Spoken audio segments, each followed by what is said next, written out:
Mga katrops, welcome back ulit sa aking channel, Sports React PH.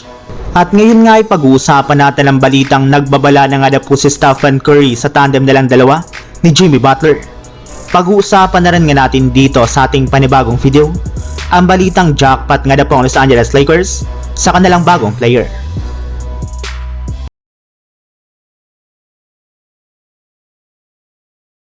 Nagkaroon nga po mga katrops ng magandang performance si Jimmy Butler sa kanyang unang game sa Golden State Warriors nang magtala ito kontra sa Chicago Bulls ng 25 points sa kanyang 7 out of 12 shooting, kung saan sinisikap nga po talaga nitong makasalaksak sa ilalim ng basket.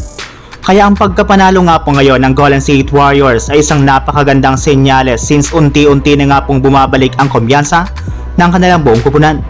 Tuluyan na rin naman nga pong umangat sa 26 wins at 26 losses ang kanilang kasalukuyang record bilang ikatop 11 pa rin sa standings ng Western Conference. Pero sa pagtatapos nga po ng kanilang laro ay mismong si Stephen Curry na nga po nagsabi sa kanyang post-game interview sa media na masyado nga po siyang natuwa sa unang game ng kanyang bagong teammate na si Jimmy Butler dahil nagko-complement nga po talaga ang kanilang playstyle sa isa't isa. Kung siya nga daw po mga katrops ay parating gumagawa ng tira sa long range, si Butler naman nga po ay sinisikap talaga na sumalaksak sa ilalim ng basket at kumuha ng mga foul at free throws. Kaya bagay na bagay nga po talaga sila na magkasama sa isang team, at kapag napasulido pa nga po nilang dalawa ang kanilang chemistry ay sigurado nga po na dapat na silang paghandaan ng ibang kupunan. Samantala, punta naman tayo sa ating sunod na pag-uusapan sa balitang jackpot nga po ng Los Angeles Lakers sa kanilang bagong player. Literal nga po mga katrops na binuhat ni Austin Reeves ang buong Lakers sa kanilang pagkapanalo laban sa Indiana Pacers.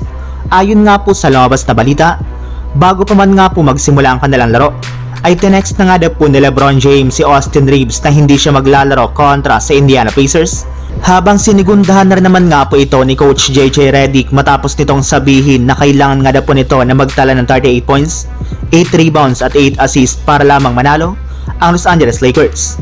At sa kaswerteang palad mga katrops, ay nilampasan na rin naman nga po nito ang expectation sa kanya ng kanilang buong kupunan matapos nga po nitong magtala ng kanyang career high na 45 points.